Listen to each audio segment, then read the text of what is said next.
Good afternoon. We're going to get started. I'm Dr. Kate Stefanik, Assistant Director of the Iowa Nutrient Research Center. I want to welcome you all to our last spring seminar series, Focus on the Future. We have two presenters, both graduate students here at Iowa State University, and they're going to talk on their current research as well as a little bit about their experience as early career researchers.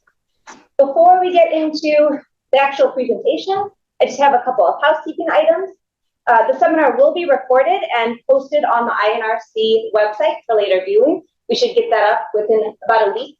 And then for questions, if you are here in the room, we'll have time for a Q&A session either at the end of each presentation or at the very end, kind of depending on timing. If you are online, you can either type your question into the chat box and I can ask it for you, or if you wait till the Q&A session, you can unmute yourself and ask the question yourself. Okay, are you ready? Okay, so our first speaker today is Taylor Vroman. She is a PhD student in environmental science based in agricultural and biosystems engineering, working with Dr. Michelle Sapir. She did her Bachelor of Science at Drake University, and her current research focuses on analyzing the microbial communities within corn cob and wood chip bioreactors to optimize the performance of the Edgefield conservation practice. Thank you for that introduction. Like you said, I'm Taylor Vroman. I'm in Dr. Sapir's water quality research lab here. I'm a second-year PhD student, and I'll be talking about the microbial communities within wood chip and corn cob bioreactors as a way to optimize design performance. So before we get into the nitty-gritty, I figure I'd give you a little bit of background about myself here. I graduated from Drake in spring of 2022, so not too long ago, with an environmental science major and minors in data analytics and leadership. During my time there, I worked with Dr. Peter Levi in the Stream Ecosystem and Ecology lab there on Drake's campus. I was really fortunate to be able to get involved in 3 different research projects. Very broadly, the first worked with local watershed management associations through 4 Mile Creek and Walnut Creek. I also looked at some generally harmful E. coli strands in coordination with the Raccoon River Watershed Association. Then also got this really neat experience working with an aquatic drone that was based from the Oak Ridge National Laboratory down in Tennessee. And then I started here right after graduation in May of 2022. So I'm finishing up my second year here pretty soon.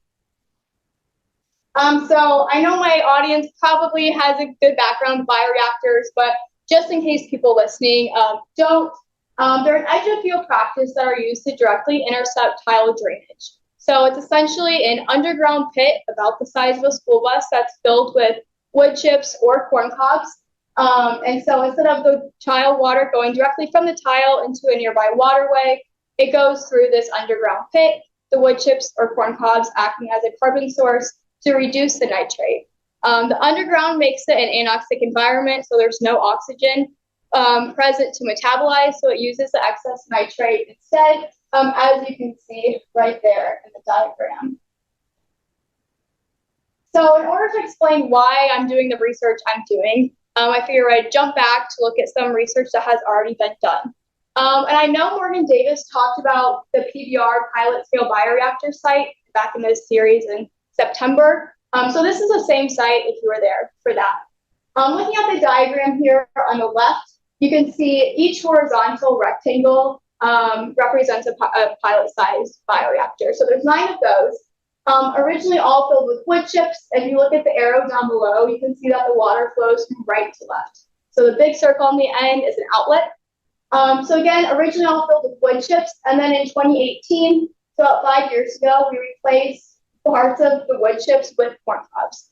So the top section there, the top 3 run in triplicate. The first 75% was filled with wood chips. Second set of 3 remained all wood chips. And then the top one, 75% corn cob. Hopefully you guys are just testing you. The middle one's all wood chips. And then the third set of 3 is 25% corn cob, 75% wood chips. So there's a vice versa there, a 75-25, and then a completely wood chip one, as you can kind of see there with that replication. So this is data from 4 years of that 2018 to 2022 data, looking at how the corn cobs were responding and how they were performing in relation to the wood chips. So as you can see on this graph here, you can see the 2, 8, and 16 representing the hydraulic residence time, the HRT. So data shows us that 8 hour is pretty much your ideal rate there. The 2 hour, even though it's a lower number, represents a longer, it's a smaller number, so it's in there for a shorter amount of time, so it's actually moving really fast. Because the hydraulic residence time is how long the water is actually in the system. So your 16 hour it's in there for a long time and it's moving really slowly. The key point about this is that your 75%, so we had 0, 25, 75, you can see that the systems with more corn cobs replaced for the wood chips has performed better, and that the median nitrate removal rate did improve with the corn cobs. So thinking about this in a way of microbial communities, we know that they're getting the same water. We know that's going through the same physical structure. We know that the temperature of the water is pretty much the same. So it suggests that there's actually something with the carbon material that's making a difference within their performance. We've done a lot of studies, and there's studies out there looking at physical properties and how that improves bioreactor design. So my project here is really looking at the microbial communities and how else can we improve these systems performance-wise. And so my overall goals are to determine key differences in the microbial communities between the corn cob and wood chips that are impacting the performance, specifically looking at the key components and using that to identify and improve design, and then moving on to analyzing the interactions of the microbes to allow for system improvement. So in order to do this, obviously quite a bit smaller than a real life bioreactor. But if you look over there, you can see, let's try this laser. There we go. 6 PVC columns. They're all about 2 feet tall and 8 inches wide, so about that size if you want a picture. And they're all completely packed with a carbon material. So the 3 on the left are packed with corn cobs, and the 3 on the right are packed with wood chips. So this kind of shows what inside of them looks like. You can tell that we broke down the corn cobs into about 1 to 3 inch size pieces to be able to actually pack it a lot better. And then looking back here, this gray influent tub, that actually has a purpose. It's not just in the way. It's filled with an influent solution. So mostly dissolved or DI water, and then mixed with a nutrient solution that we make in the lab. And that's at 30 milligrams per liter of nitrate to imitate tile drainage. So before we actually started getting rolling with this project, we inoculated the columns in order to replicate and get the environmental communities there, the actual denitrifying bacteria that's out in the environment, to get it into the system here. So we let it sit with tile water for a full week, made sure it was actually working, and it was. And then we started the upflow. So again, we're moving down from this influent solution up through a pump here, which is where we control the flow rate, and all the way up to the top. And you can see, if you look closely, this tubing going out to the top, down to the tubing into the effluent container. So the goal was to have these run at 3 different hydraulic residence time, 2 hour, 8 hour, 16 hour. Today I'll be showing you data from 8 hour hydraulic residence time and 16 hour, and I'll be talking about the 2 hour goals for future work at the end. So we had these running for 3 months at each time, for a total of 6 correctly operating months there. So what did I do with these? Have a lot of data, did a lot of sampling. So I'll walk you through everything that we have. And these were all collected on a weekly basis. So first are the corn cob and wood chip DNAs.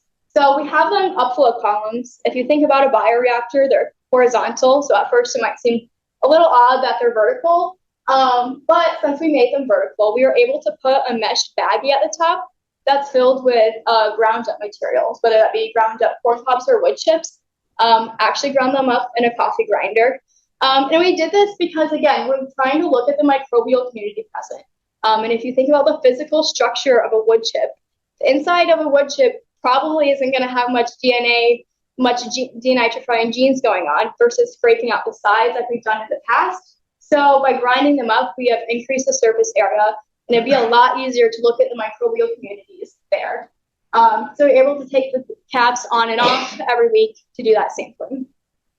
Water DNA, also filtered the DNA for that every week to be able to see like what genes are in the actual water itself. And then dissolved greenhouse gas collected this weekly. Still in the process of analyzing that data, but we'll have methane data, carbon dioxide, and nitrous oxide, which will be really interesting to see what genes are there when we have this gas produced, what aren't there when we have this bad gas produced, and looking at that correlation there as far as performance-wise. And then water, we tested a whole suite of things, looking at nitrate, nitrite, dissolved oxygen, pH, ammonia, phosphorus, and total organic carbon. So again, a lot going on, but we'll start here with some TOC data. So again, carbon material. You can see I have both the 8-hour HRT and the 16-hour HRT here, and then the blue line is the corn cobs and the orange line is the wood chips here. Obviously, there's a clear initial flush going on with the corn cobs releasing more carbon throughout the entire time, actually. Just to give you some background numbers, Iowa streams are typically about 5 milligrams per liter, and sometimes they get up to about 20 milligrams per liter. So I do want to comment on the initial flush of corn cob was obviously pretty high. However, considering if you remember that we had to break apart the corn cobs and really shove them in there, there'd probably be little bits of pieces coming off the actual corn cob. And looking at the effluent, there was, and there's a lot of color in the first initial samples. So as far as like the actual physical pieces of corn cobs releasing, that makes sense, as well as just thinking about the physical structure of the corn cob, it being a lot softer than a wood chip. You can see that there is a bit of a jump right here, and also noticing that there aren't sampling dates right here, so that's not an upward trend. That's just there's a jump going on, and that's because we actually had to replace the corn cobs. The wood chips are never replaced, but the corn cobs the systems were becoming really clogged. The water wasn't moving through, so I had to do a complete refresh, which would explain again an initial flush is probably what we're seeing here. And as we analyze more data, obviously we can't say for sure, but can expect a downward trend like we saw at the beginning with both of them. So we can see that the corn cob average is 36 milligrams per liter, and the wood chip average was 14 milligrams per liter right there. And then moving on to everybody's favorite, nitrate removal. The blue boxes are all the corn cobs. The orange boxes are wood chips, remembering that we ran these in triplicate. So each box represents one of the 6 columns that I have. On the left, we have the 8-hour HRT. On the right-hand side, we have the 16-hour HRT. Again, thinking that the 8-hour is pretty your ideal level here. You can see that there's a difference in the corn cobs, so remembering that we shifted those. This isn't the reason that we changed them, but we can see that there is something going on with that third column, which is why we're glad that we ran them in triplicate. That once we replaced them and we put new corn cobs in there, that it started performing more similarly to the other corn cobs, rather than kind of fitting in down there with the wood chips. Talking overall trends, we can see that the corn cobs typically remove more nitrate than the wood chips, which is interesting and has aligned with that data that we talked about at the very beginning. You can see that the corn cob averaged 57% at 8-hour, 87% at 16, and then for the wood chips, 14% at 8-hour and 28%, so twice the amount at 16-hour HRT. And kind of bringing it back to the overall goal of the project, looking at the microbial communities. We're talking about this is in a very controlled environment, in a lab, in set columns where we inoculated with the same exact tile water. We got the corn cobs from the same exact place, the wood chips from the same place, collecting samples the same way on a very regular basis, and we still see a difference here, a big difference, in fact, between the corn cobs and the wood chips. So again, this goes on to further suggest that there is a difference in the microbial community, and that the carbon source really does make a big difference. So moving on to some future work.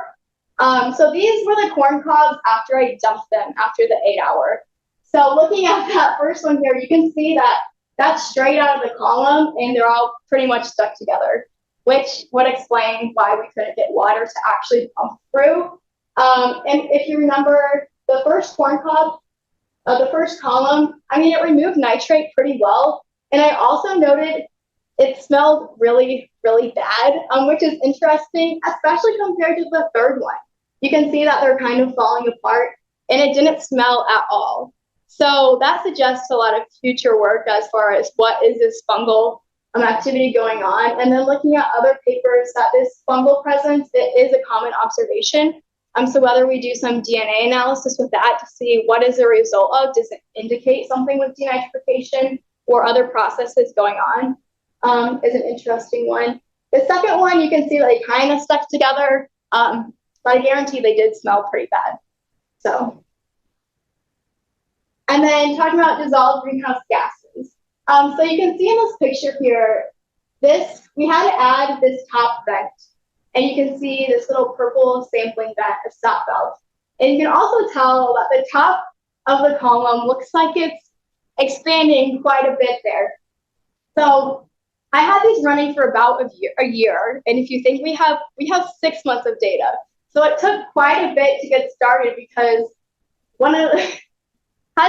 field work is fun, but lab work is also fun, I guess. Before we had the vents on there, these lids would actually pop completely off, even with the hose clamp, because of how much gas was being produced.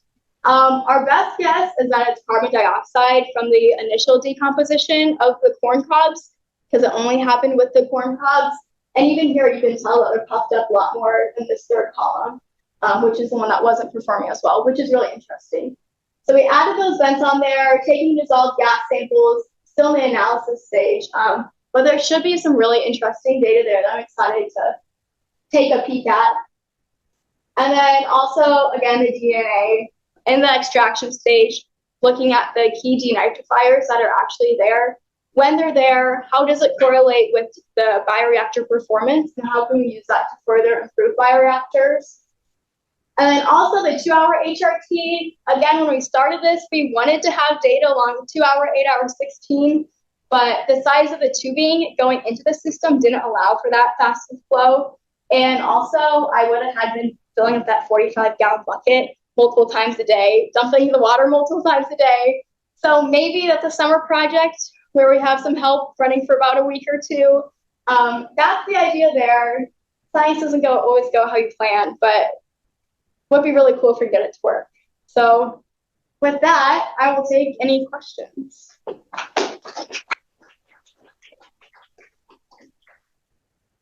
I think we have time for maybe 1 or 2 questions. Why do people would chip nitric removal so low? I think that's a good question. Let's go back to here. Which really in frame with because a typical one, you could expect about 50%, I want to say. It could just have something to do with we're talking about 2 feet of space versus a typical bioreactor where you see those numbers from are hundreds, like about 100 feet of space. It could be because we're looking at it in comparison to something that's performing really, really well. Could also have to do with the actual wood chips, although we got those. It's a mixed source from Golden Valley, whatever. So I think that's a good question. And hopefully we have a better idea when we look at what genes are there. Yeah.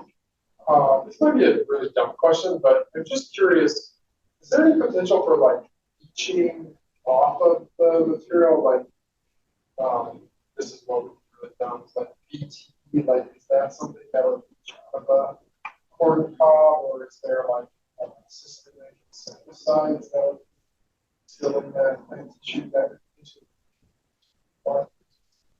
Well, I don't think that's a dumb question because I don't know. I guess it probably depends where you. It's probably a dumb answer. Probably depending where you get your corn cob from and the original source of it. I know there's been studies done with corn stover and phosphorus leaching, but that's the only type of leaching that I've really come across. So I don't know if you have any. That makes me feel better. So Yeah, I have to know. release DNA. That is a thing, but everybody would have DNA. Around 2014. It's been a best.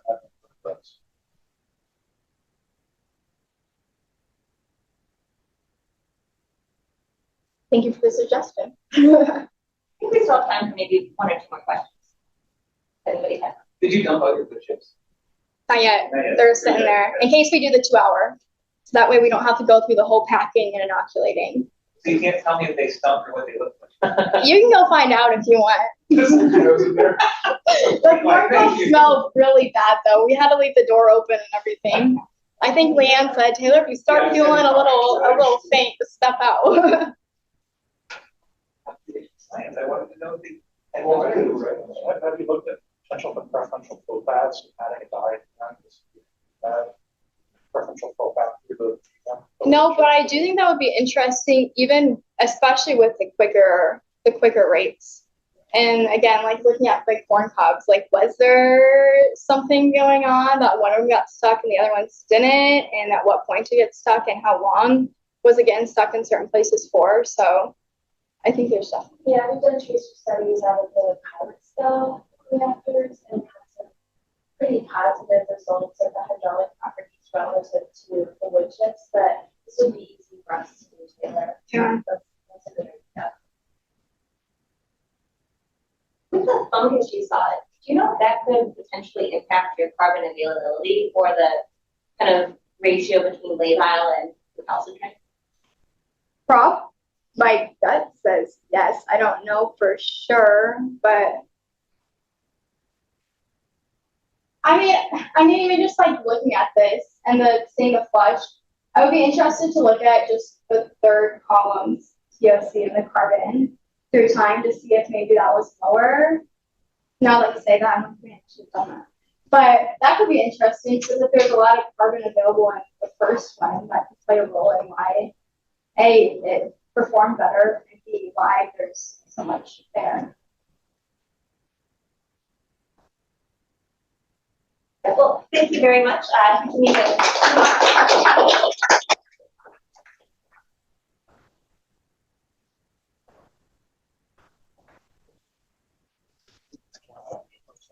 I just want to put my water bottle. You know, I'm not sure. Which camera is it running off? This one?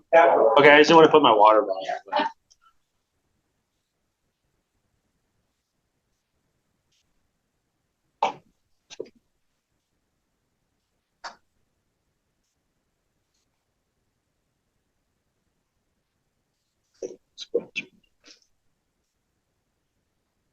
So look.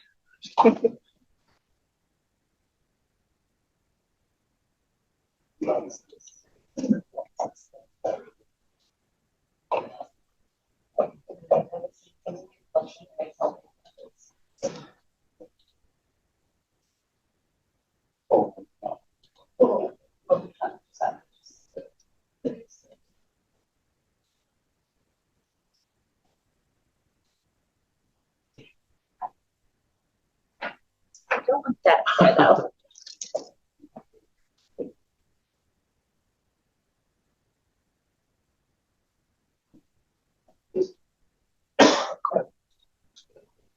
All right, so our second presenter is Michael Rohde. He is currently a PhD student in the Department of Natural Resources, Ecology, and Management here at Iowa State University.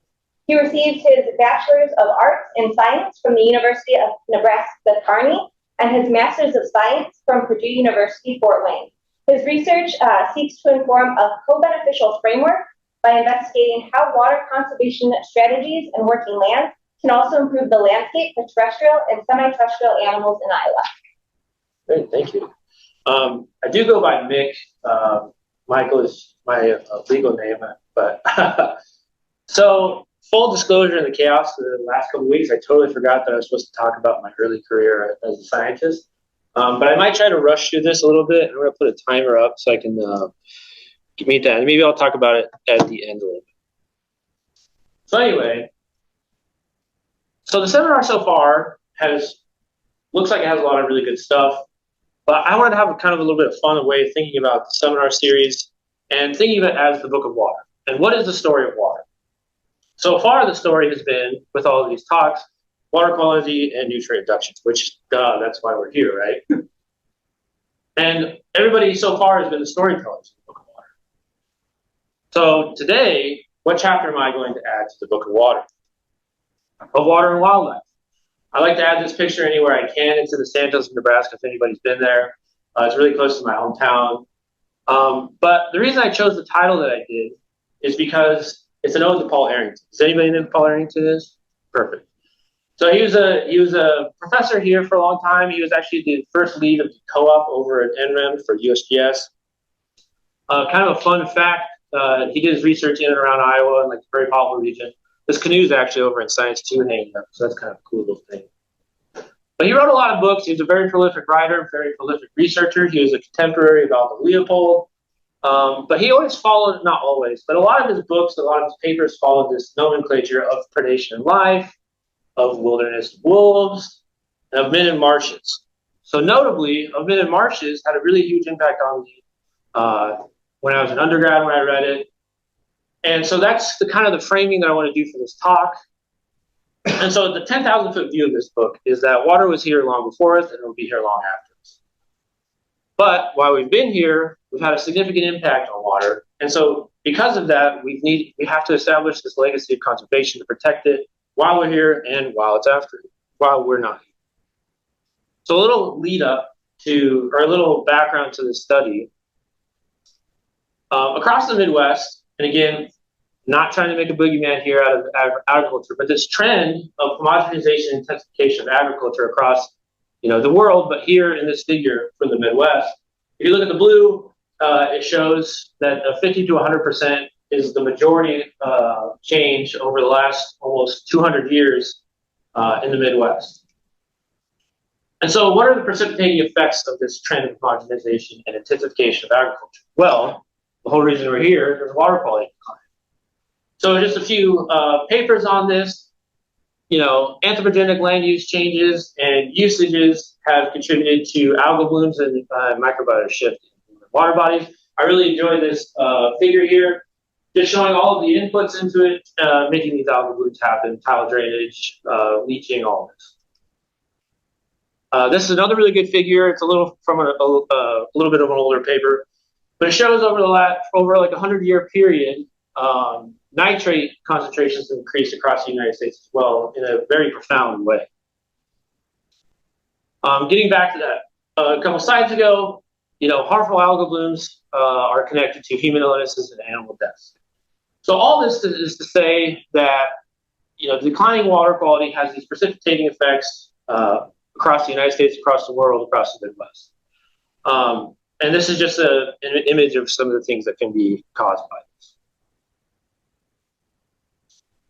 But water quality decline is not the only thing that happens because of these trends. There are wildlife declines as well.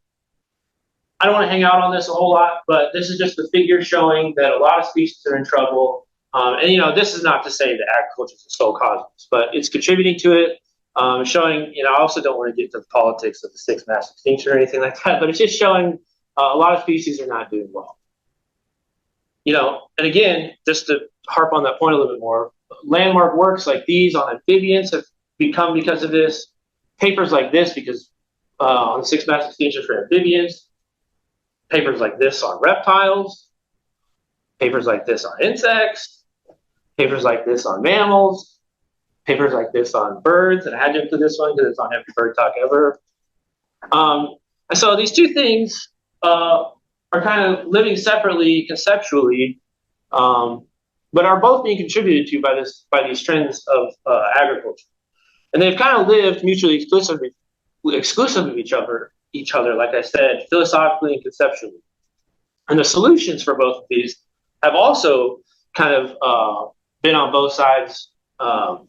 Mutually exclusive of each other. So just an example of some of those things that are going on here in Iowa. Contributing to the wildlife solutions is the multiple species inventory and monitoring program that's implemented by the DNR. Basically, the idea behind this is to understand where species are in Iowa, how they're doing, and being able to say something about trends of species across Iowa with multiple taxa. Some of the water quality solutions, probably don't have to talk too much about that. But this is just to show that these things are going on in Iowa as well. But again, they're kind of mutually exclusive to each other right now. However, you know, these in practice and in reality, these two things don't really live mutually exclusive of each other. Just to reiterate the point of animals here, so the black is the amount of threatened and endangered species that are nearly threatened in developed areas, and then the white is in developed areas. And I'm not trying to say anything that like developing areas have, you know, any more responsibility than others, but it's just showing that areas that are being developed for agriculture have significantly more threatened and endangered birds.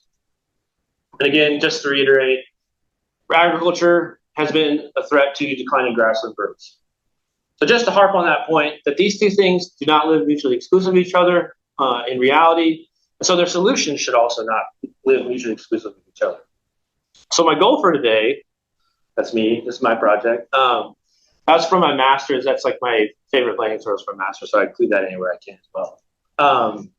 So my goal for today is to explain and build a framework for you as I am only a year into this, to estimate potential beneficial interactions of water and wildlife conservation within working lands. This is a CREP wetland within working lands showing like, you know, an implementation of this. So how I'm going to set that up is we're going to use this long-term data set that I mentioned earlier, the MISM program. Here's a MISM crew measuring some mammal species. We're going to use this long-term data set that has been sampled over 600 times, 600 places across Iowa since 2006. So this is a really robust data set allowing us to know where a lot of the species occur and what's happening to them. So this is a robust data set for species occurrence. Well, what am I going to do with that? One of the questions, basic questions in ecology, in animal ecology, is how can we know where animals are if we don't see them, right? So these sites don't go over all of Iowa. Well, reality, you really can't. But occupancy is a way that we can get at knowing where these, or at least having an idea of where these species occur. And occupancy is this formula where you Bernoulli distribution. I'm just kidding. I'm not actually going to do that to you guys. So occupancy basically is, pretend MISM is this little hiker guy here, and they're observing where these species occur.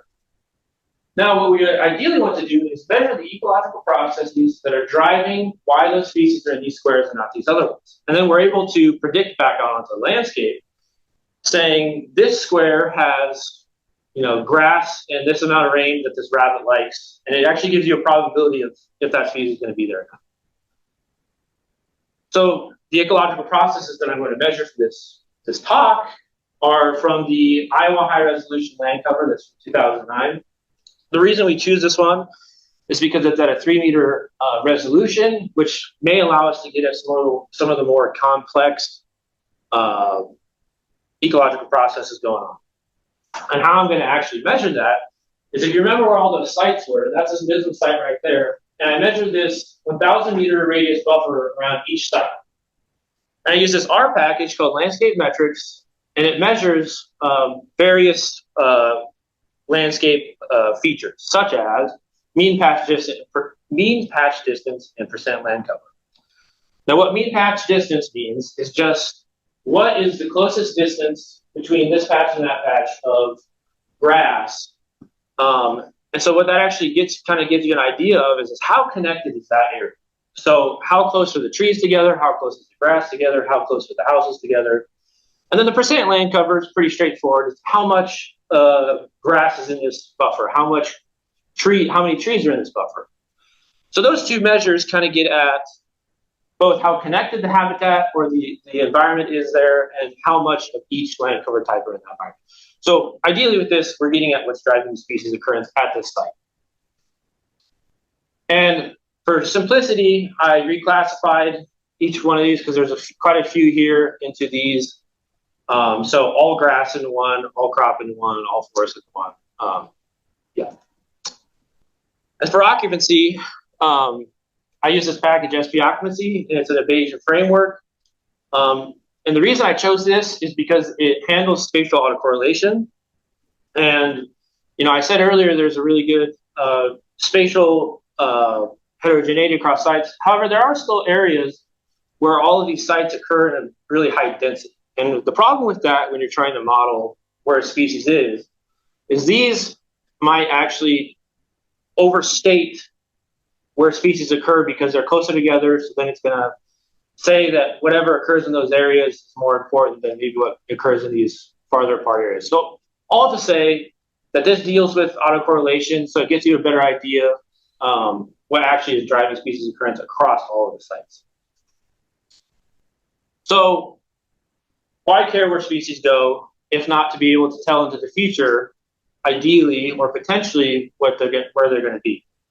So for this project, I simulate future landscape scenarios using the agricultural conservation planning framework. Is everybody familiar with what that is here? I think. So the thing we really want out of that is that it provides this toolbox that allows us to identify areas to implement these water conservation practices.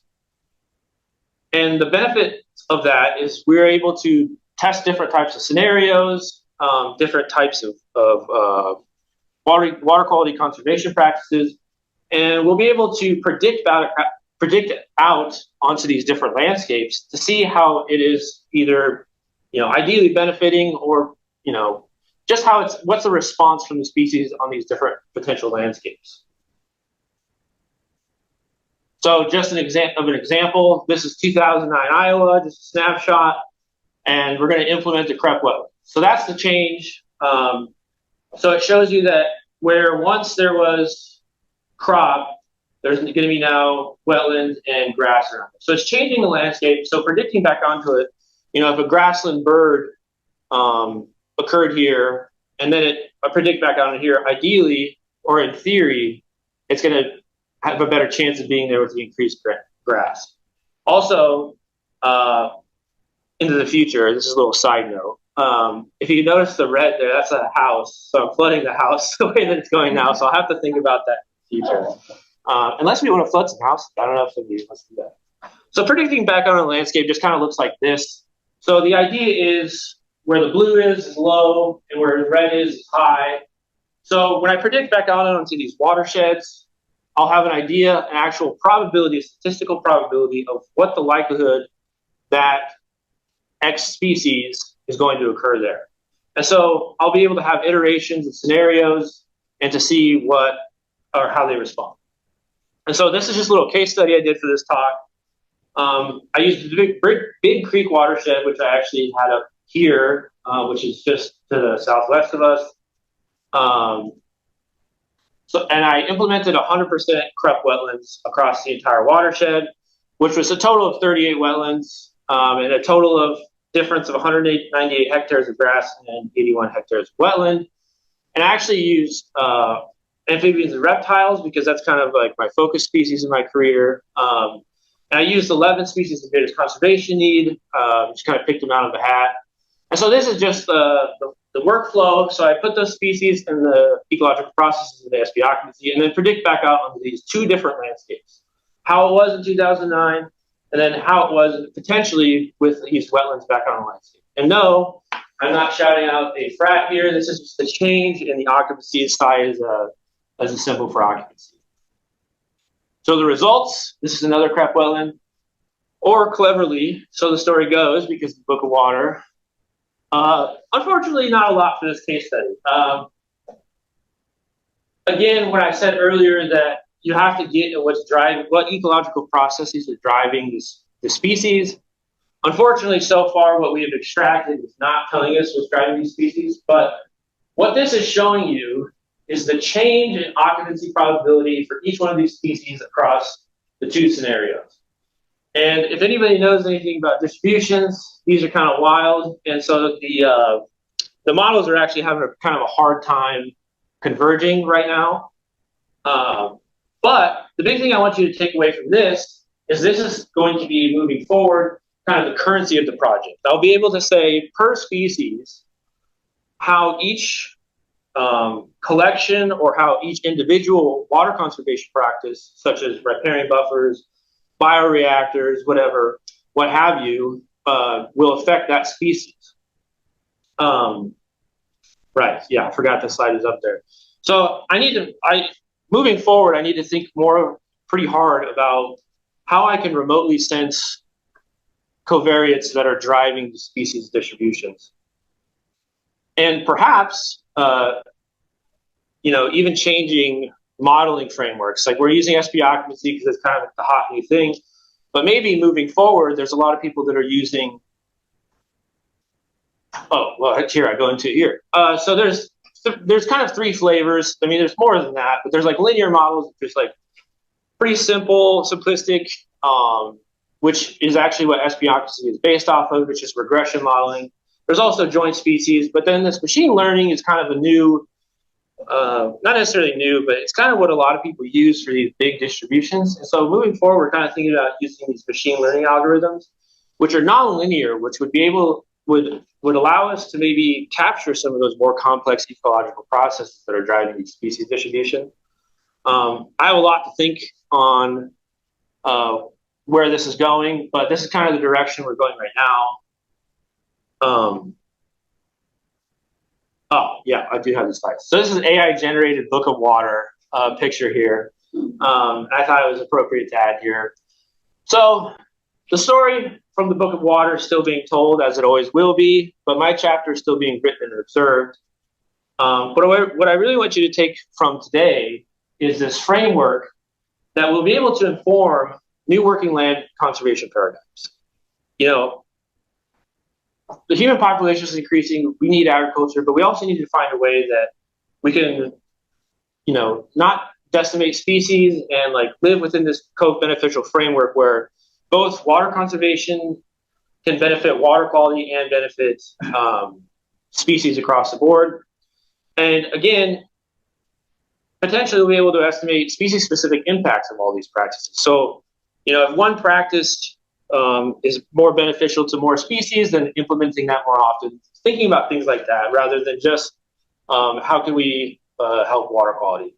And then lastly, which kind of plays into the second point here, we'll be able to identify areas of the state where these practices are more beneficial to these species because we know where a lot of these species occur. So, perhaps southwestern Iowa, it's better to implement wetlands than riparian buffers, things like that. So big takeaway, moving forward, this is the framework that we're working under and that we're hoping to inform. I think with that, if you have any questions. I guess I could talk on my early career a little bit, if that's good a little bit, I guess. Yeah, we have 7 minutes. Cool. Yeah, I don't want to ramble on it, but I started late to the academia game. I worked in a warehouse for 5 years after high school and started undergrad in Kearney, found research, fell in love, and I've been straight through to the PhD after that. I've had a lot of really good mentors along the way. Moving forward, I plan on staying in academia. Like I said, research is kind of my passion, and I really enjoy being able to be a part of this project because I have multiple tacit interests. Like I focus on amphibians and reptiles a lot, but I love mammals and insects, and I like plants. And so this project actually allows me to explore a lot of those interests. So, yeah, I guess that's kind of the short and sweet. Any questions? Yes. So I was wondering, do you anticipate as you move forward focusing on those 11 species of greatest conservation need? That's a great question. So, minimum, we're going to do 103 species of greatest conservation need, quote. So there will be herps, there will be birds, there will be mammals, there will be insects.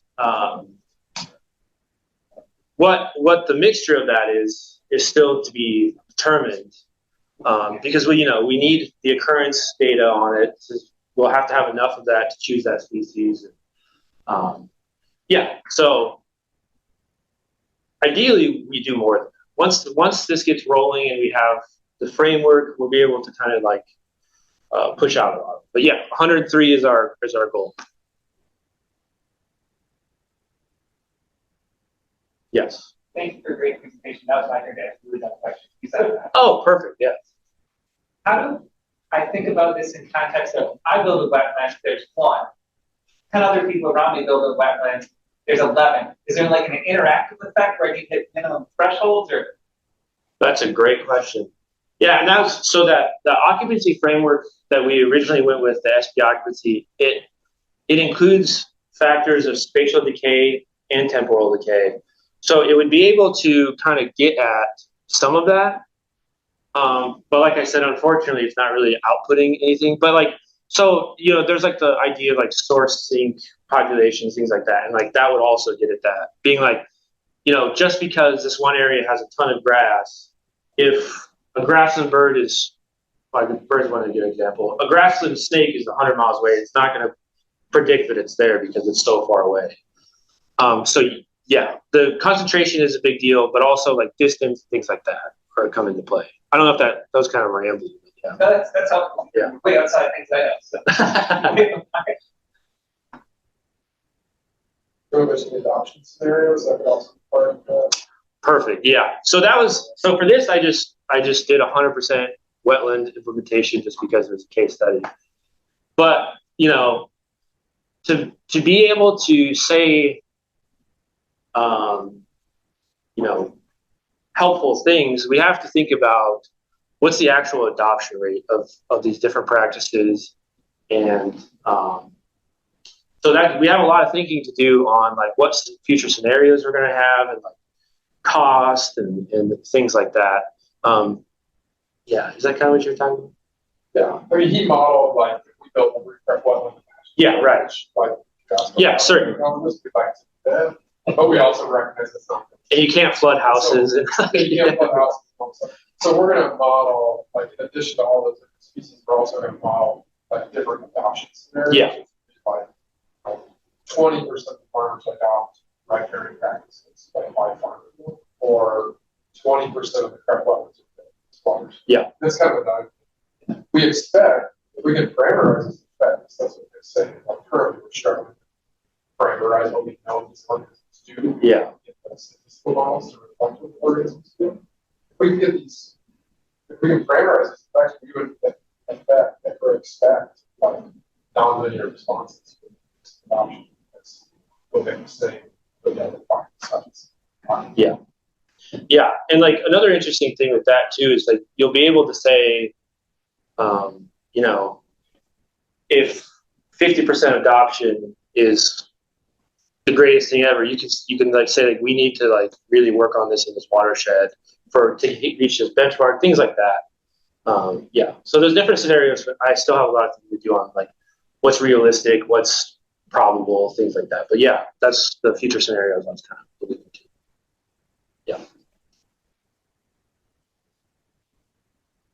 When you're considering wetlands, is that for a crop wetland? Are you specifically looking at the wetland habitat that's created, or are you considering the vegetated buffer that's usually installed with those? So both. So if I didn't really touch on it, but how far back to go? Yeah. So you see here, it was all crop, and then the implementation has both the grass and the wetland there.